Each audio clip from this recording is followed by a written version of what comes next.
Volvemos a esta reflexión del apóstol, ya terminando esta carta a esas iglesias de Galacia, donde volvemos a poner como parte de nuestra reflexión hoy, como parte de nuestra condición de creyentes, la perspectiva de la obra, de la casa de Dios, de la iglesia del Señor, de la cual somos parte. Y por eso nos colocamos allí mismo, en esas iglesias de Galacia, porque ellos aquella gente eran hermanos, miembros de la familia, de la fe. Esta parte final del versículo 10, hagamos bien a todos y mayormente a los de la familia de la fe. La familia de la fe es un término muy enriquecedor. Hace referencia, y además en el contexto donde el apóstol está explicándolo, pues hace referencia a esa verdad que tenemos en Cristo, donde hemos sido colocados por la gracia de Dios, incluso contrastando el modelo judaico, donde la relación de unos con otros era una relación legal, una relación por nacimiento, una relación como judíos frente a otras naciones. Eran el pueblo de Dios, vale, la congregación, vale, pero el concepto de familia que luego tenemos en Cristo, eso de un cuerpo, de el modelo de relación donde cada uno tiene su habitación, sus moradas con el Señor, esa condición de ser un templo en el que cada uno es una piedra viva, pues eso es novedoso. Ahí se enfatiza siempre en el Nuevo Testamento que ya no depende de pertenecer a un reino, a una raza, a una lengua, de ser judío o gentil, sino simplemente de una nueva creación de Dios.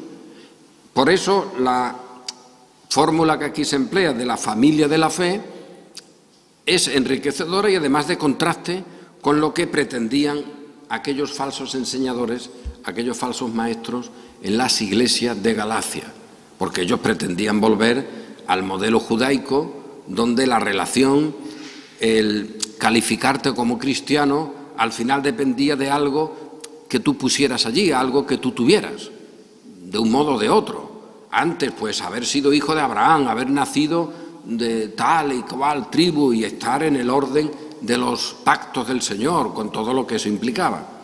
Pero eso eliminado, pues ahora viene la justicia de Dios por la fe, y en esa justicia de Dios también hay un pueblo, también hay un cuerpo, pero ya no se mide ni se puede vivir conforme a las reglas anteriores, y eso hay que recordarlo siempre. Parece mentira que haya que recordarlo, pero nosotros no podemos fabricar ahora un pueblo que se mida, quizás con algunas modificaciones, pero que se mida igual que se medía el anterior. De hecho, los judíos cristianos en España sabemos que mucha de su argumentación contra el papado, contra la Iglesia romana en España, que los consideraba como de segunda clase o como no muy dignos, pues uno de esos argumentos fundamentales era: mira que todos estábamos en otro tiempo, vosotros también. Es decir, que no hay nadie que aparezca en Cristo por alguna causa anterior, sino solo por su voluntad. Por lo tanto, todos somos hechos en Él nuevas criaturas, todos. No hay ninguno que pueda decir: bueno, tú sí eres nueva criatura, pero yo ya estaba aquí, porque mira, mi abuelo era judío, era sacerdote. Eso es falsificar la realidad. Por lo tanto, esa argumentación es la del Nuevo Testamento, vaya, que tampoco inventan ellos una cosa ahí especial. En Cristo hay una nueva realidad, pero esa nueva realidad también se califica como familia, también se califica como reino en un sentido genérico, la casa del Señor. Pablo dice la iglesia del Dios viviente. Estos términos, por lo tanto, se conservan, pero lo que no pueden ahora es conservarse según el modelo judaico, por ritos, ceremonias o una estructura jerárquica que califica a lo que está dentro de ella como del Señor. Eso lo pretendió la Iglesia romana, lo ha pretendido el cristianismo, de todo pelaje, que también las iglesias evangélicas muchas veces funcionan así, pero no es lo que la Escritura nos dice. La riqueza de ser iglesia del Señor, eso no puede medirse por elementos materiales, no puede medirse por una balanza. Y aquí el apóstol nos está proponiendo delante como iglesia, le está proponiendo esta conducta a todos los de allí, a los cuales les ha metido una bronca enorme, porque estaban desviándose. Pero eso no quita para que tengan que cumplir sus deberes. Y esto es una lección permanente. Aquí la hemos señalado muchas veces, que nosotros no podemos plantearnos un estado sociológico, una situación ideal, con algunas variables, pero ideal por lo menos de tranquilidad, de reposo, de medir las cosas, de tiempo, etcétera. Y cuando eso se dé, que esté todo en orden, que no haya problemas, cuando todo eso se dé, que haya dinero para hacer las cosas, entonces hay que hacer. De ningún modo, de ningún modo. Yo recuerdo que ponía un poco en broma la situación muy común en la época de la Reforma, en el siglo XVI y en otras épocas también, donde tú lees, por ejemplo, en una crónica, en concreto, en Ginebra, ¿no? Porque parece que en Ginebra allí no hubo ningún conflicto previo y que llegó Calvino y fue un dictador y que aquello ya lo organizó todo con una mano de hierro. Eso es mentira, ciertamente, porque Ginebra tenía una condición muy peculiar, aparte de ser una pequeña ciudad, ¿no?, de unos 10.000 habitantes, pero tenía una peculiaridad de ser un modelo social de gobierno ultrademocrático, diríamos hoy, porque allí cada año había que votar a mano alzada, se elegían los consejos, de unos se sacaban partes de otros, o sea que allí, mientras que eso durara, y eso estaba, por cierto, antes de la Reforma, o sea que eso no lo pone allí ningún protestante, pero leemos algunos detalles. Llegó un pastor enviado de la ciudad que estaba al lado para predicar allí y lo apedrearon. Todo eso un poco antes de llegar Calvino, y lo apedrearon. Y en otro sitio pues casi lo matan. Bueno, ¿cómo se edifica la iglesia? Es decir, ¿cómo haces iglesia en Ginebra esperando qué circunstancias? Esas circunstancias nunca están. Allí había varias parroquias, había conventos, monasterios de todo tipo, en una ciudad pequeña, y anda que si ponemos en el contraste Sevilla en ese siglo XVI estaba llena de monasterios, de monasterios estaban fuera, de conventos, de grupos, de pequeños elementos en torno a una reliquia. Eso era terrible y tremendo, y de eso se vivía, esa era la sociedad, y ese era el aspecto económico que se tenía en ese momento. Bueno, pues luego leemos, echaron a los que vinieron del otro sitio, pero un predicador joven llegó allí, claro, tuvo que hacer su trabajo en secreto, y entró como si fuera un tutor, como si fuera un profesor particular, vaya, y allí logró reunir un grupo de gente que se reunían en secreto, y esa gente dijeron, pero ¿por qué vamos a reunirnos en secreto? Pues vamos a salir a la calle. Se reunieron en una plaza, le dieron bofetadas, y a este buen hombre pues también lo cogieron preso y casi lo matan, ¿no?, a ese pastor. Pero no quedó ahí la cosa, porque ya había gente que decía, bueno, que a mí me van a pegar porque yo quiera cantar un salmo, a ver quién se atreve. Y si el tío era fuertote, pues, en fin, tampoco le iban a impedir que cantara un salmo.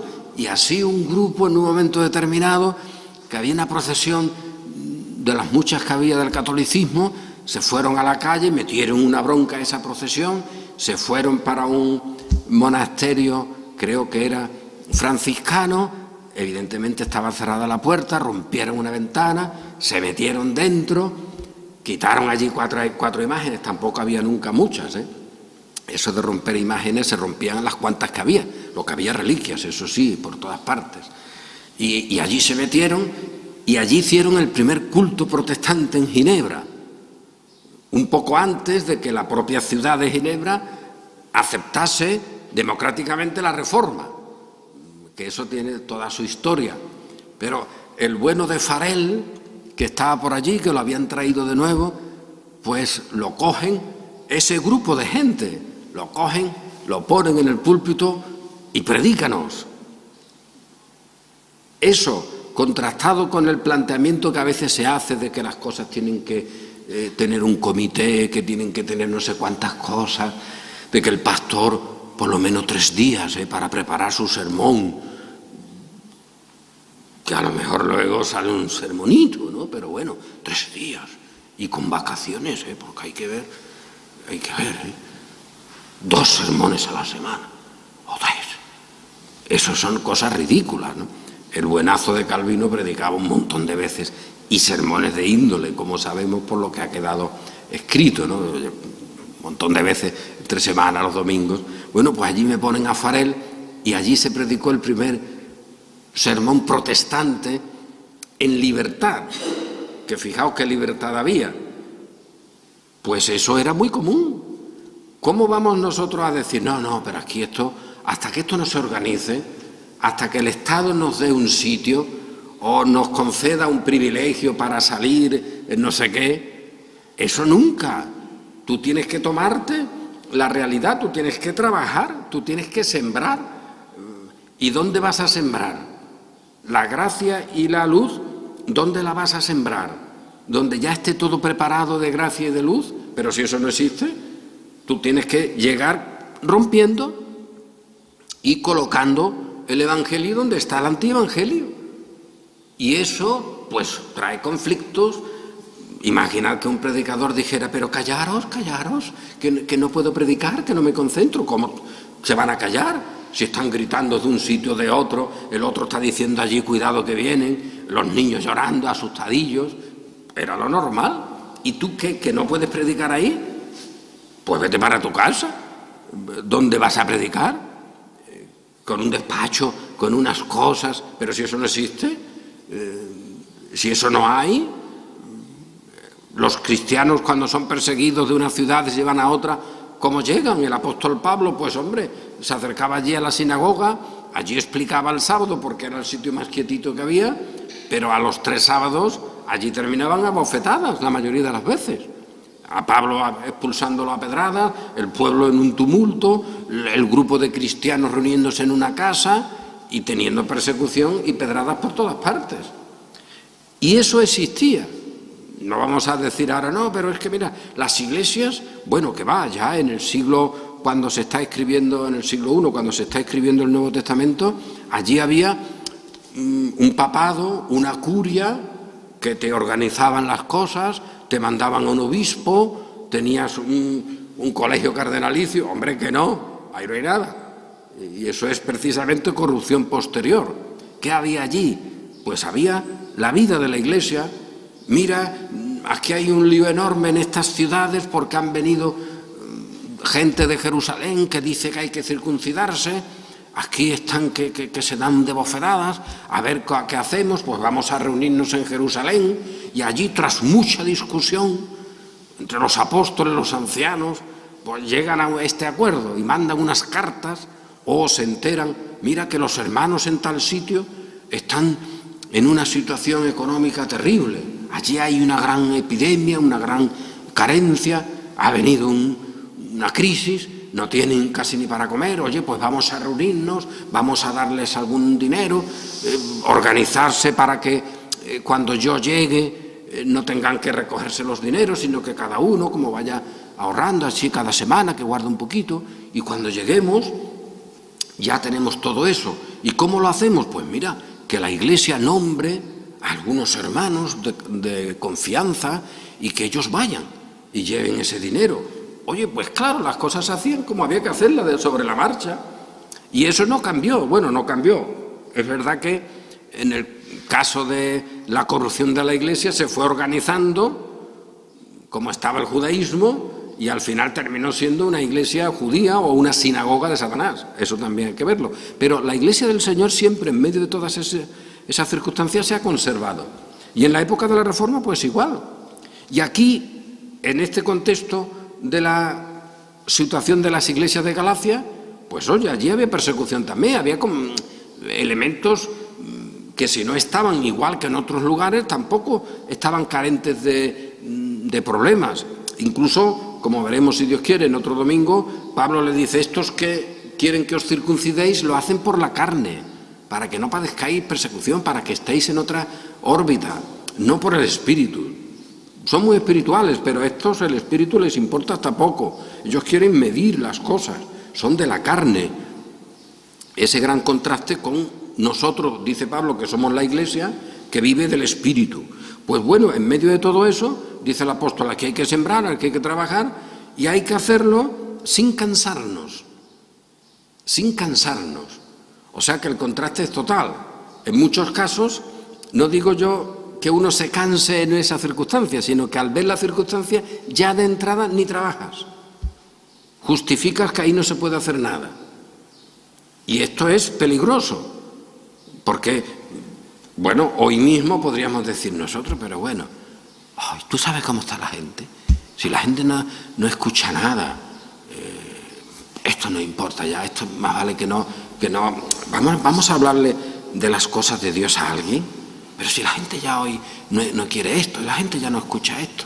En todo caso, para desgracia, hay algunos que dicen ni hablamos, y otros dicen, como lo que escucha son otras cosas, hablemos de otras cosas, que quizás sea mucho peor, vaya. Es preferible callarse y decir, bueno, a ver si sale el sol por otro sitio. Quizá eso sea, siendo muy malo, menos malo que pretender hablarle a la gente de otra cosa para que la gente te acepte. Pues a ver al final qué ha aceptado. Pues nada, lo que tenían, la muerte, y esa es la realidad. Pero nosotros nos quedamos con la enseñanza de la Escritura y esa nos dice que hemos de estar con esta disposición de trabajar, de sembrar, de compartir. Realmente es de lo que se trata, de compartir, de hacernos uno con lo que tenemos. Y al compartirlo también nos compartimos, porque Pablo nunca asume que se pueda tener la palabra, ya lo hemos dicho, que se pueda tener algo, y luego lo tiras al terreno del espíritu o al terreno de la carne, como si tú estás fuera. Eso nunca. Uno está, y cuando está con el espíritu, uno es del espíritu, y son obras del espíritu, y eso es algo que Dios nos ha colocado en ello y ya está, y eso es lo que hay que proclamar, que es por la gracia de Dios. El apóstol dirá, mira, yo he trabajado más que todos estos, pero no yo, sino la gracia de Dios conmigo, reconociendo las cosas, pero reconociendo la fuente. Y todo eso, dice Pablo, tiene que hacerse sin cansarnos, perseverando. No nos cansemos, pues, de hacer bien. Hacer bien, cuidado, no se trata de algo de tipo social. También, si alguien lo quiere, pues hombre, ahí entra todo. Hacer bien es hacer lo saludable. Lo mismo que antes se ha dicho, que haga partícipe o que participe con el que enseña de toda cosa buena es toda cosa de salud. Y eso en la Escritura es un término que se refiere a la salvación. En algunas versiones castellanas, la palabra salvación se escribía como salud. El Señor ha dado salud a las naciones, salvación. La palabra salvación y salud en muchos casos pues se consideraban idénticas y correctamente lo es así, ¿eh? Entonces toda cosa buena es toda cosa de salud, toda cosa de salvación, lo que corresponde a la salvación. Y así lo que dice ahora el apóstol es pues seguir compartiéndolo. Todo lo que corresponde a la salvación, compartirlo. Toda cosa buena. Y no os canséis. Uno podría decir, bueno, pero ¿cómo se puede cansar uno de eso? Pues sí, porque es de lo que se trata. ¿O de qué se iba a cansar el creyente? ¿De hacer qué? Pues puede cansarse de hacer lo bueno, porque piensa que no tiene fruto, piensa que no hay nada. Y el apóstol dice, cuidado porque el fruto aparece, el fruto está. Lo que ocurre es que como no es un fruto medible de la carne, pues es un fruto cuya temporalidad no está en tu mano. Y anda que no, porque fijaos, hoy día podemos nosotros decir los que estamos aquí, que hemos recogido frutos de otros que estuvieron aquí hace 400 años? Pues claro que sí, evidentemente, hemos recogido frutos. Es más, estamos comentando algo sobre la ciudad de Ginebra. Hemos recogido fruto nosotros, los que estamos aquí, de la bronca que hubo en aquel monasterio y de aquella primera predicación, que no sabemos qué predicó aquel hombre, y del tumulto y de cómo luego la ciudad ya tenía delante de sí pues a gentes que ya no eran solo del catolicismo romano, que no dejaba que entrara ningún predicador para predicar otras cosas. Es decir, que imponía o quería imponer su regla de que allí solo el catolicismo romano, de ninguna manera que permitieran las autoridades que vinieran otros predicadores. Pero eso no se arregló del todo y al final la propia ciudad, la propia autoridad dijo, pues aquí se acabó el catolicismo romano porque esta gente nos han fallado de todo tipo, hay muchas cosas de historia en ese episodio, y hacemos pues una proclamación democrática, los ciudadanos a mano alzada votan la reforma, vivir según la ley de Dios. Y allí no había ni pastores, ni organización, no había nada. Pero los ciudadanos, muchos de ellos ya se habían puesto en las nuevas ideas y hacen eso. Y a partir de ahí, pues ya llaman a otros pastores para que organicen la iglesia, pero Ginebra se hace protestante sin pastores, sin organización. ¿Y eso es malo? Pues eso es lo que había. Y de esa convulsión ¿hemos recibido frutos? Pues claro que sí, eso es así. Y hoy podemos tener ciertos libros, considerar ciertas historias beneficiosas que son esos episodios. Por lo tanto, ese fruto se dio. Pero ¿qué ocurre? Que no se da conforme a la carne. Porque la carne es, tú inviertes 5 y ganas el 30%. Pues venga, eso está medido. Las obras de la carne son medibles. Eso es el catolicismo romano, la medición, los méritos, el decir, bueno, nosotros hacemos una campaña de evangelización empleando estos medios y estos dineros y de ahí sacamos 5 iglesias. Hay gente que dice eso. Bueno, pues allá ellos. El espíritu va por otro sitio. A veces, sin pensarlo y sin tener ningún dato favorable, aparecen 50 iglesias. ¿Por qué? Pues porque ha habido una acción del Espíritu en la mente y en el corazón de muchas personas. Y eso es así, pues eso es lo que debemos recordar como lección. Oye, que el fruto está. Tú preocúpate de estar en ese espíritu y de hacer el bien sin cansarte. Todo lo que tenga que ver con esa salvación, tú trabájalo.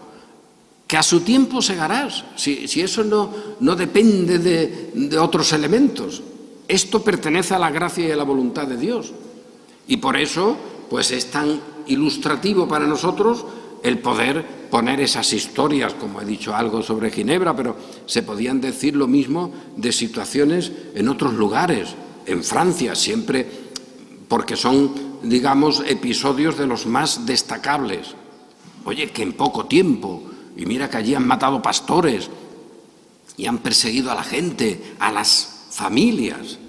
Pues allí hay grupos de familias que nadie sabe cómo, se reúnen, no tienen pastores, pero han sacado a alguno de entre medio de ellos, han llamado a otro de otro lugar cercano, casi siempre gente que sabía que iba a durar poco, vaya, que esos nunca se metían en una iglesia por la pensión de jubilación, porque la mayoría no había pensiones, pero ni se jubilaba, que va a jubilarse, nadie se jubilaba ahí, todo el mundo se moría de viejo o se moría de que te mataban. En ese caso, pues no había ese criterio de decir, bueno, pero yo ahora ya hago esto porque aquí me dan tanto, allí que lo que te daban eran palos, en un sitio y en otro. ¿Puede crecer la iglesia así?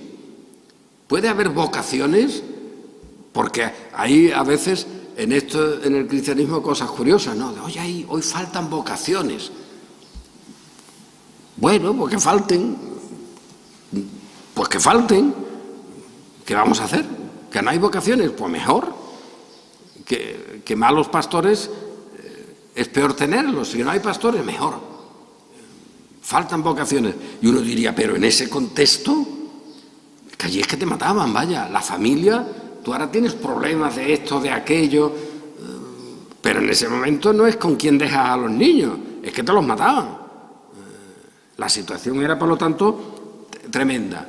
¿Y qué vemos?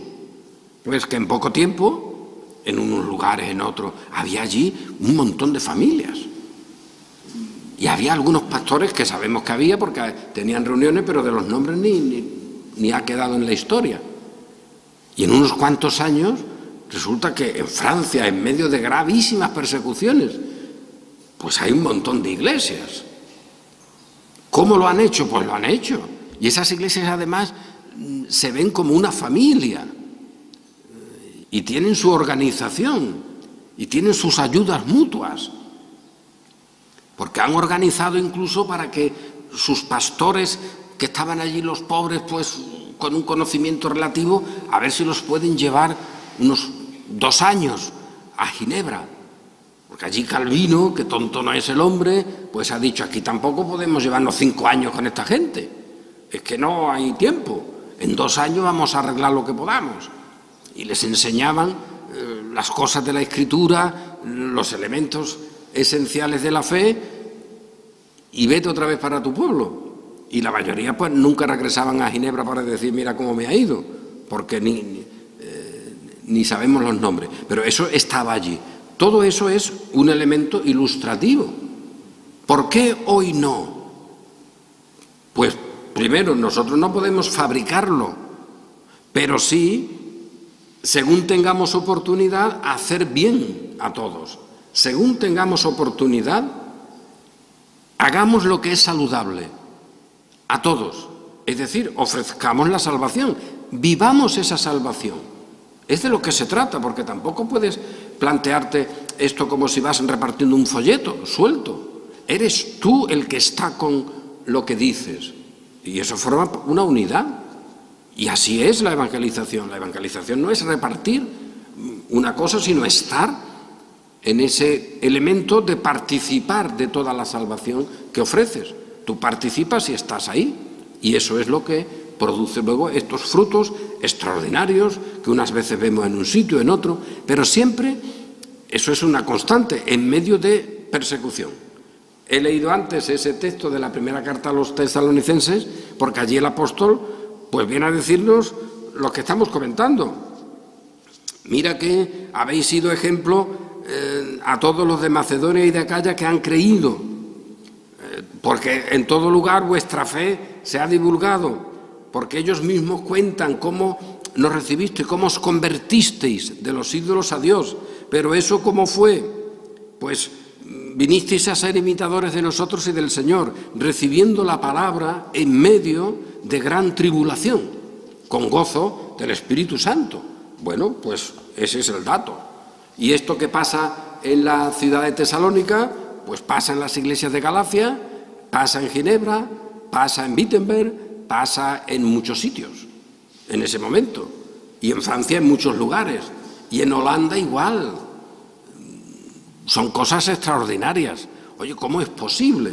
¿Qué ha pasado ahí? Porque a posteriori puedes decir, uy, Holanda es un país calvinista, y anda que en sus leyes no está bien claro eso, y el orden que han tenido, etcétera. Han tenido, que ahora ya no tienen, vaya, también hay que decirlo, pero se podría decir así. Y luego tú miras y dices, bueno, calvinistas, vamos a ver, ¿cómo se llegó a ese punto? Es que vino un comité, se arregló con unos políticos y esto se produjo. ¿A garrotazos? ¿A garrotazos? Es que allí no había manera. Y si alguien piensa que eso se consigue de otro modo, pues no. Vamos a ver, que es imposible. Que tú no llegas a una ciudad donde esté el papado y aquello se puede hacer en una barbacoa ecuménica. Tienes que romper aquello o que te rompan a ti, porque las dos cosas no pueden estar. Así de simple. Y efectivamente en muchos sitios de esto podemos decir, oye, esta gente siguió, no desmayó repartiendo la salvación, ofreciendo la salvación con muchísimos errores, que eso es otra cuestión, pero eso es lo que hay. Y al cabo de varios años, de no sé cuántas muertes, de no sé cuántas palizas, de no sé cuántas familias que tenían que salir por pies de un sitio o de otro, pues fíjate, se forma la iglesia reformada en tal ciudad.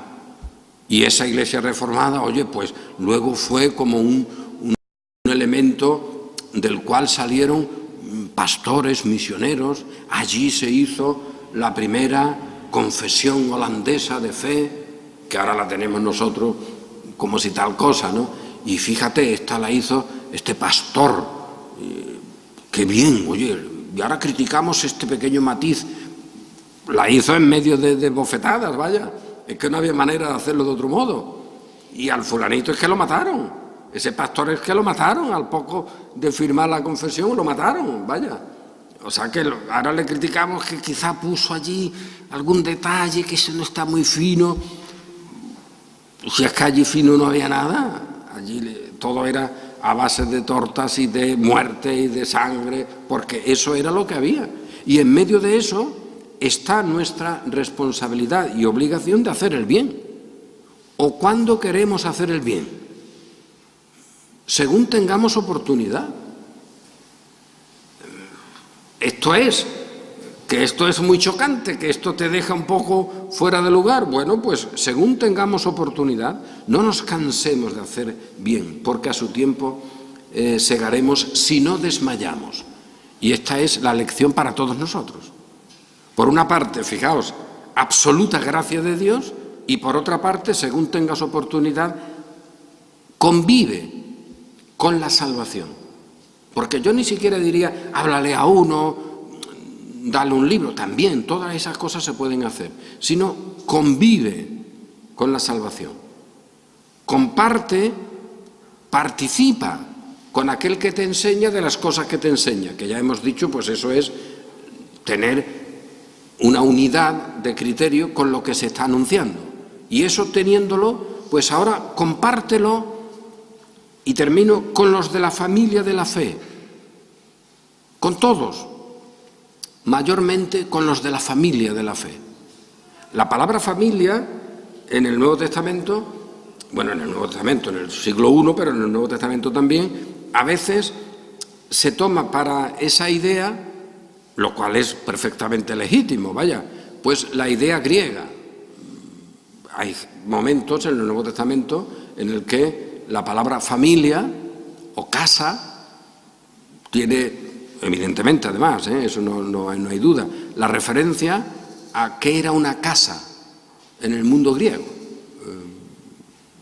Y otras veces se tiene la idea de qué era la familia en el mundo romano. Porque claro, esos dos mundos están aquí, en este Nuevo Testamento, vaya. Y otras veces se tiene la idea de la casa o de la familia en el mundo judío. No pasa nada, incluso los términos luego para la iglesia proceden de ahí. Y un anciano en la iglesia, pues es alguien que tiene una referencia a la familia, a una familia determinada. Y un obispo en la iglesia es lo mismo, pero la referencia es más en el mundo griego. Aquel que supervisa una casa, aquel que tiene autoridad supervisando. Y en otros modelos, pues la idea es diferente, pero la Iglesia del Señor se compara a eso. Y la familia, o aquí la casa, pues es simplemente donde están los que son de la casa. No es nunca una familia limitada, cortita, son los que están en la casa. Mayormente a los de la casa de la fe. Por lógica, hazle primero ese compartir la salvación a los de la casa, luego vete a otro sitio, pero a los de la casa primero, esa es la idea. Esa casa del Señor en la que están los que son de la casa, que tienen unas condiciones, que tienen un sitio y que tienen unas autoridades propias que le confieren esa condición. Los de la casa no pueden hacer ciertas cosas, si hacen ciertas cosas son echados, y eso pasa igual si se ve la idea de la familia en el mundo romano. La familia es donde se come, donde se tiene techo. Ese cobijo es lo que en Roma se llamaba familia. Y ahí hay pues un orden familiar, hay unos modos de estar, pero fundamentalmente es donde se recibe comida y techo. Que se lo digan a los niños recién nacidos. Claro, la familia es la que los cuida, les da de comer y les da techo. Incluso, aunque sea en un paréntesis, la palabra famélico, que en nuestro castellano es para alguien que está, el pobre que se muere, que no se puede tener de pie, el famélico, porque le falta alimento, le falta de todo, literalmente lo que significa sin familia. Es decir, el que está fuera de una familia, por lo tanto está fuera de techo y comida. Y como está fuera de techo y comida, te quedas famélico, te quedas sin familia, es decir, te quedas bastante malito porque no tiene ni siquiera comida, ¿no? Pero el dato es este. Según tengamos oportunidad, compartamos nuestra salvación, que no se puede dar como si fuera una cosa externa, sino con nosotros. Las cosas de la salud las tenemos que compartir. Hagamos bien, compartamos ese bien o esa salud a todos, y mayormente a los de la casa. Y eso significa a los Gálatas, pues la casa de los Gálatas. Y significa en Sevilla, pues a los de la casa de Sevilla. Luego a otros, pero hay un elemento inmediato donde esa salvación se tiene que compartir. Y esta es la enseñanza que aquí recibimos, una enseñanza que nos lleva a alegrarnos recibiendo la palabra del Señor en medio de gran tribulación con gozo del Espíritu Santo. Y si miramos una actuación determinada, en una época determinada, allí vemos que providencialmente los creyentes surgen y están, y luego se buscan la vida, traen a un pastor, de entre ellos mismos arreglan algo, y son perseguidos, se guardan, se esconden, luego salen a la calle, dan un garrotazo si se tercia, avanzan, forman una iglesia, se complican la vida, porque luego siempre llegan los que quieren organizarlo todo y quieren que el Espíritu Santo funcione según su criterio. Vale, esos errores están ahí, pero la verdad de la obra del Espíritu y del poder del Espíritu, eso se contempla siempre, y no tenemos ninguna razón hoy para decir, pero en España no. ¿Tú sabes cómo está esto? Aquí no. Hombre, pues aquí sí, si el Señor quiere. Y nuestro deber es, 3 o 5 que seamos, pues tener ese criterio y compartirlo con nosotros. Y luego con los demás, pero compartirlo con los de la casa de la fe, con los que estamos en el contexto inmediato, que eso en cada sitio pues será un contexto diferente, será una casa diferente, pero esa es la casa de la fe o la casa del Señor, donde hemos sido recibidos, donde hemos nacido a la fe y donde vivimos nuestra fe como miembros de la familia del Señor. Y esto nos da alegría, pero también nos da una perspectiva delante de nosotros de trabajo, de sembrar, de no cansarse y de que, según tengamos oportunidad, vivamos nuestra salvación. Amén.